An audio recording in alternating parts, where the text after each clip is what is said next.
Hi, I'm currently just outside of downtown Fort Wayne, Indiana. There's a Memorial Bridge. I'm going to apologize now for traffic noise, even though it doesn't seem there's much traffic. Due to the traffic lights, it just comes in bunches, and then there's no traffic, and then a bunch of traffic. But I am at Old Fort Park, and back in the late 1700s, early 1800s, there were three different forts that were built on this site. I've been told the original fort was built where those apartment buildings are. And here comes the traffic, so we'll have to speak a little louder. So they did build a recreation of the third fort here, and there was change in ownership. It fell into disrepair, so they are restoring it and trying to have that done in time for the 4th of July this year, for the 250th birthday of the United States. They do have a sign here asking if anybody would like to donate for the reconstruction, and that's oldfortwayne.org. The traffic is about gone here again. See how it is? Just a big bunch of traffic and then nothing. So if you do come to visit the fort, don't make the mistake I did. I tried to turn into the fort here to park. Parking's actually across the street, so I ended up having to go all the way around to come back. There's a lot of one-way streets here in town. And we have a sign here for historic Old Fort Park, established in 1994, open 6 a.m. to 11 p.m. in Fort Wayne Parks and Recreation.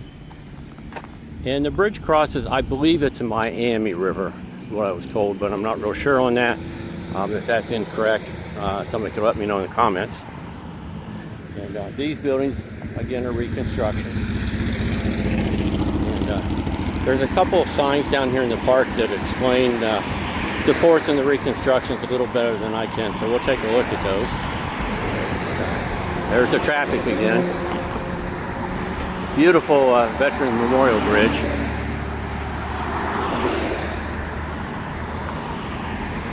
Then here we got a banner, "We're saving the fort." I'm not sure what that decorative chain is for. Probably something somebody just left there.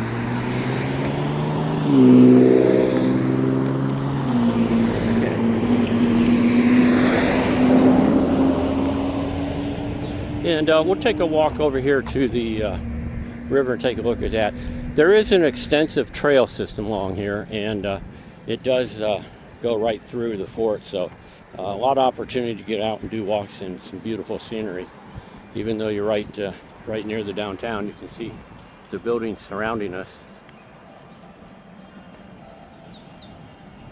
And this is the river here.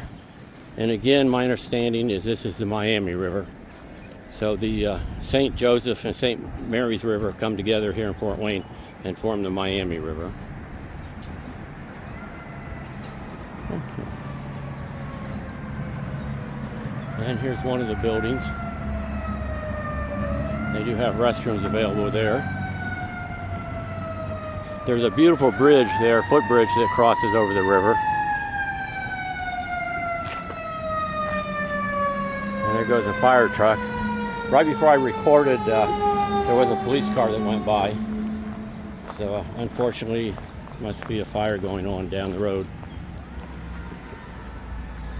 And here's the log cabin. Some great restoration on these. It looked like they've been standing here forever. Just a beautiful park. Got a little hill there to kind of hide the traffic noise. Okay, and let's come up to the sign. And this says Whistler's Fort. The last American fort to exist at the confluences of the St. Mary's, St. Joseph, and Maumee Rivers was built in the years 1815 to 1816 by Major John Whistler. Prior to this, 2 American forts were constructed near the confluence. The first built by Anthony Wayne, that's Matt Anthony Wayne, in 1794, and the second in 1800 by Colonel Thomas Hunt. Hunt's fort had withstood a Native American siege in September of 1812, but by 1815 was badly decayed. And after gaining permission from the War Department, Whistler began construction of his new fort in the fall of 1815. Having earlier built Fort Dearborn at the present-day site of Chicago in 1803, Whistler utilized many of the fort's features in the new fort's design. These included shed roofs that sloped inward to prevent fires from flaming arrows, protective wall boxes atop the blockhouse, and a gutter system to keep water out of the parade ground. Built to be garrisoned by 50 to 75 men, it was one of the best designed wood forts in the United States when it was completed. And Whistler's fort was used as a military post until April 1819 and served as an Indian Agency site until 1828. And the path of the Wabash and Erie Canal necessitated dismantling of several of the fort buildings in the 1830s. The last building was demolished in 1852. So the first two forts, from what I was told, did not last very long because they were quickly built up. They just needed a quick defensive position. And then Whistler came along. Of course, he had experience at building the fort and a little more technology. Just kind of a little map here. Fort erected by Colonel John Hunt, rebuilt by Major Whistler. Fort by General Wayne, demolished in 1800. And the adjoining site was used for a military cemetery. And then they had gardens there. So, and they're all buildings and stuff now, so I'm assuming that cemetery was moved. And then this one is reconstruction of Whistler's fort. And although talked about for many years, serious steps towards building a replica of the fort, or building a replica of one of Fort Wayne's American forts, did not take place until 1963, when Allen County and the Fort Wayne Historical Society voted to take action on the project. The following year, and I'm not going to say that sorority name, I'll hurt my tongue, made a grant to the Historical Society to fund research on the fort construction to be led by Dr. Richard Knopf. Later, military historian Brian L. Dunnigan was hired to lead the organization known as Historic Fort Wayne. It was decided to construct the third American fort due to the availability of detailed drawing done by Major John Whistler in 1816. Programming would center around 1816 first-person interpretations based on historical records. In the early 1970s, a fundraising office was opened and property acquisition began. Numerous houses along the west side of Spy Run Avenue were purchased and demolished, and construction began in 1974, and the fort opened to the public on June 5th, 1976. And Historic Fort Wayne ceased operations in 1993, and ownership of the fort reverted back to the Fort Wayne Parks and Recreation Department. In 2004, a new group, also known as Historic Fort Wayne, began programming and set about to repair and rebuild the fort buildings. So let's go up here. We'll take a quick look inside. Say the fort is currently closed until it's remodeled. However, I did get permission just kind of peek in there and zoom around. Again, just for safety reasons and work delays, they don't want anybody going through the fort. After that, we'll take a walk around the outside of the fort and get a better look at this beautiful park. So right there is one of the blockhouses that was described on the sign for defensive purposes. And then when it was talking about inward facing roofs on the sheds, you can see one right behind that. So with the roof facing that way instead of outside, it was hard for flaming arrows to stick to the roof and start a fire. Looks like quite a lot of work's been going on.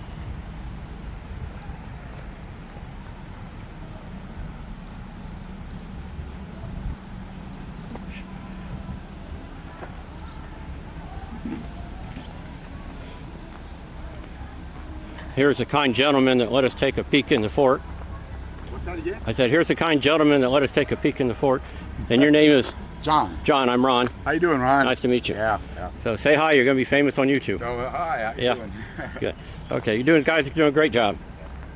Yeah, Thank you. Thanks. Yeah. I was going to tell you, that's the blacksmith shop there. Okay. And that burned down a few years ago. Oh, did it? Yeah. And then back in there, they have an oven. Mm-hmm. And I guess somebody got it. They set that on fire. Oh, gee. Yeah. And well, there's stories on YouTube about the fort. It's really interesting. Oh, I'll have to look them up. Yeah. Yeah. Great. So, Good. all right. Okay. Thank you. Yeah.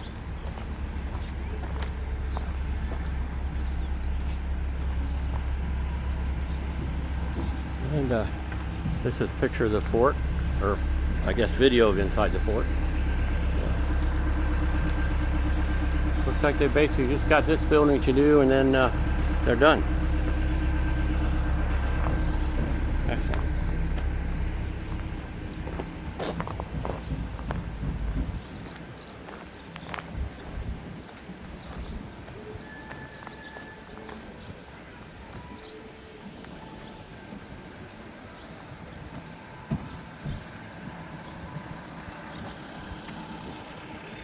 And there's the bridge.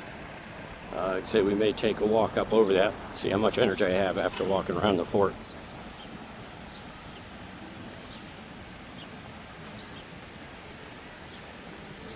I've got a bet with a friend of mine who can lose the most weight over the summer here. I'm out traveling and doing a lot of walking, so I've lost about 10 pounds so far. And then you can see at the top of that building are gun ports. Again, it's got the inward slope on the roof and a blockhouse. This is a large pile of material that they've taken down from the old buildings. Looks like quite a bit of it is still usable, so I don't know what they'll do with that.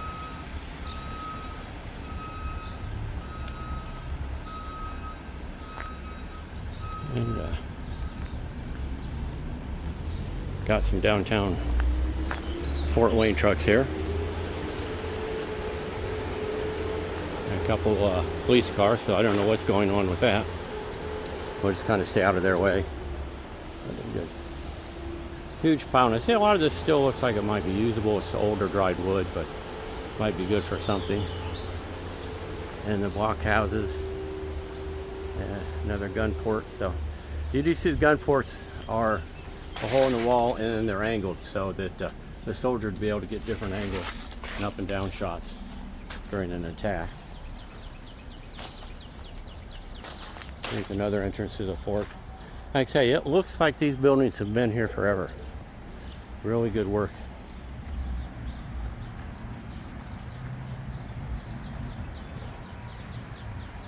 And I'm not sure of how much of this restoration they've had to redo.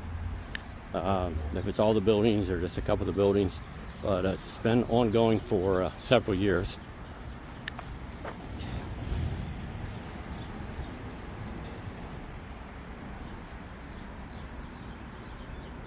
Quite tall buildings.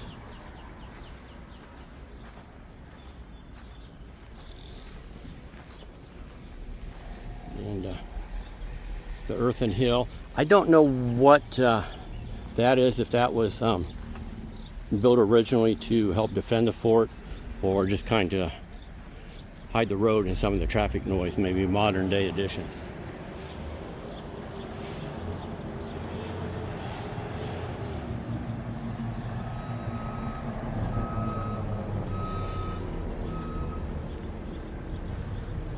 Looks like this wall might need a little bit more propping up on it.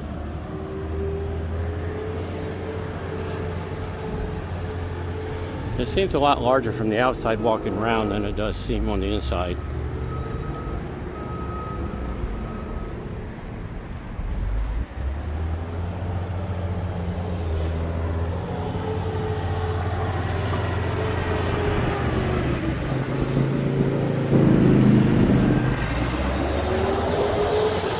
A little dusty there. And some of the new wood being used. You can see the work that's been done on it. And the measurements. Just the different cuts to fit everything together.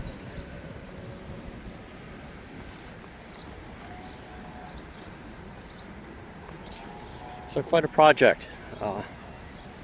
I'm excited to return when it's done, so I can go in and see the full effect of the fort and kind of experience that era in time when they have all the soldiers and actors and stuff in there. And let's go ahead and cross the bridge just to get a nice look at that. And sorry if this video is a little long, but kind of interesting subject, I think. Hopefully you do too.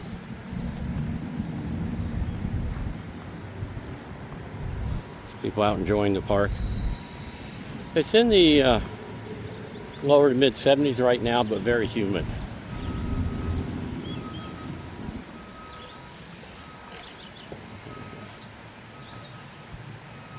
And again, my understanding is this is the Miami River.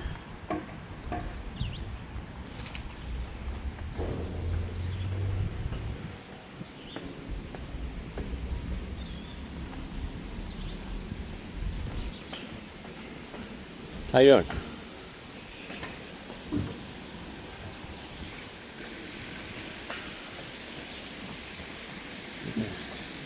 Oh, beautiful view from up here.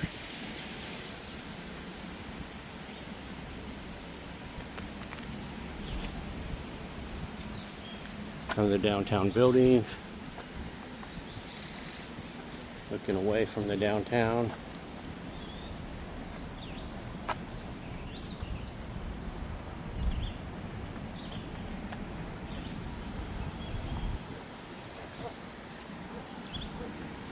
Look down that way, nice arched bridge.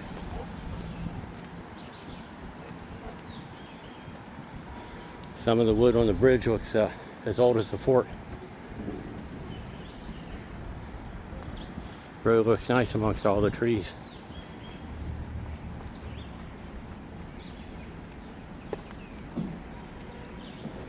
And yeah, just from looking on the map for the trail system, looks like a very nice trail system. Good odd exercise in the walking. There's a look down along the river. Kind of looks like people maybe do some walking down along there. I'm not sure if that's officially part of the trail.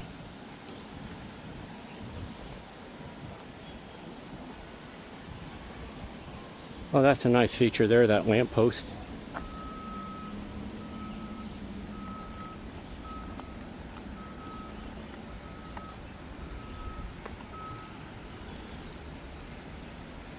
Another beautiful section of the park here. Oh, well, there's a statue that I was going to come visit. Well, we're here now. Let's go see what we've got.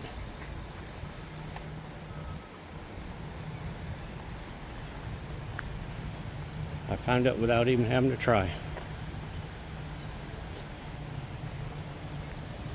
Look at this park area. Just beautiful. What a great place to hang out.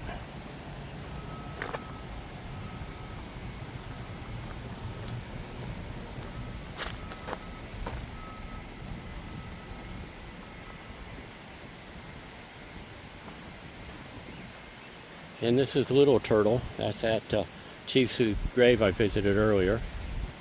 And they have a app here called Soundwalk. And it's like an art trail. And you can download the app. And then as you come to the different sites, it'll give you a little information on them. And this is Little Turtle. And his name in his native language looks like Michikenno Guan, chief of the Miami Indian Nation, and it's in commemoration of our nation's bicentennial. A list of the donors there, and this was placed here in 1776. And there's some other statues over here. Let me put this on pause, and when I get over there, I'll bring you guys back. I saw this marker on the way over there. It's kind of interesting. It's talking about the Wabash and Erie Canal, which ran through this area, and construction of the first railroads in Fort Wayne.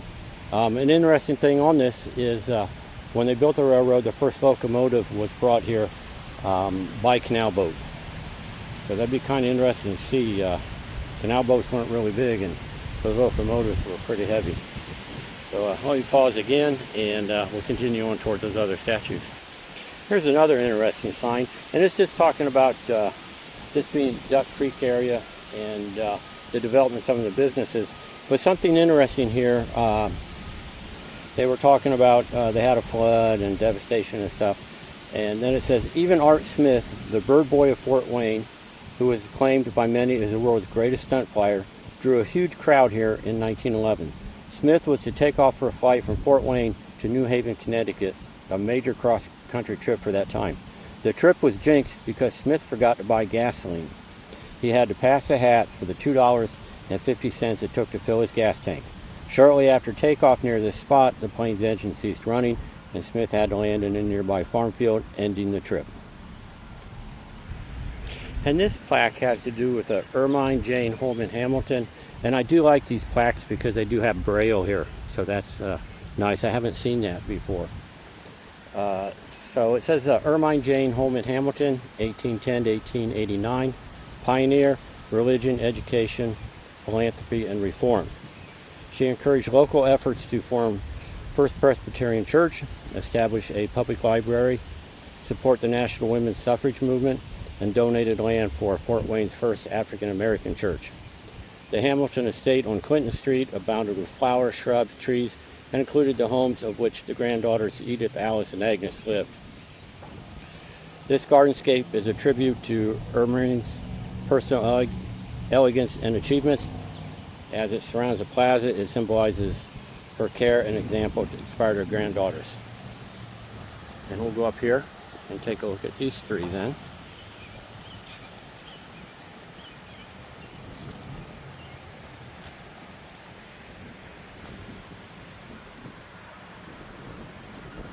And these are the Hamilton women of Fort Wayne. Edith, seated right there, and we'll take a closer look in a minute, wrote classic text the Greek way.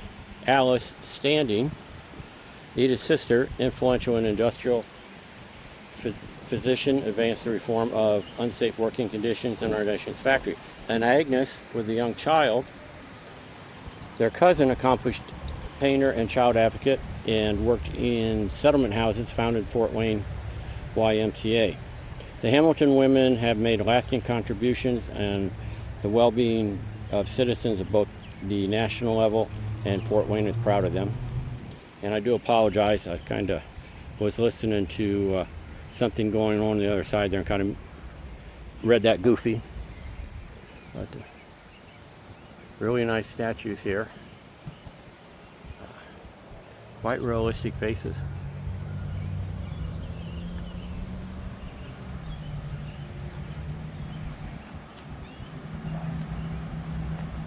So it sounds like these ladies made great contributions to the city.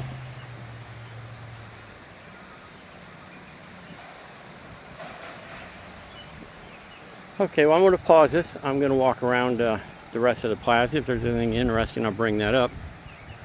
And I'll be right back.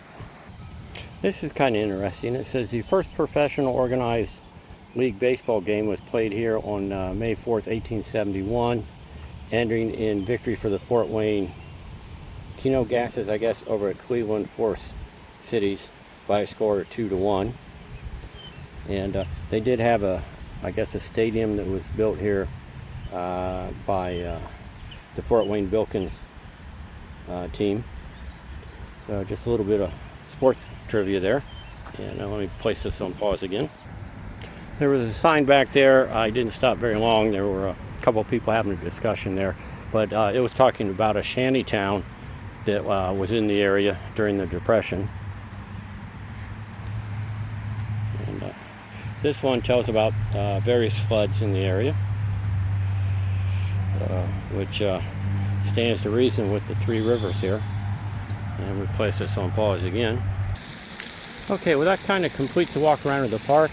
Let's take a look at this beautiful fountain called Headwaters Fountain. Looks like that'd be fun to play in on a hot day. And I do apologize for the length of video and kind of getting off the course of the original purpose of the video of the fort. But I thought everybody might enjoy seeing the park here. So thank you for watching and have a great day.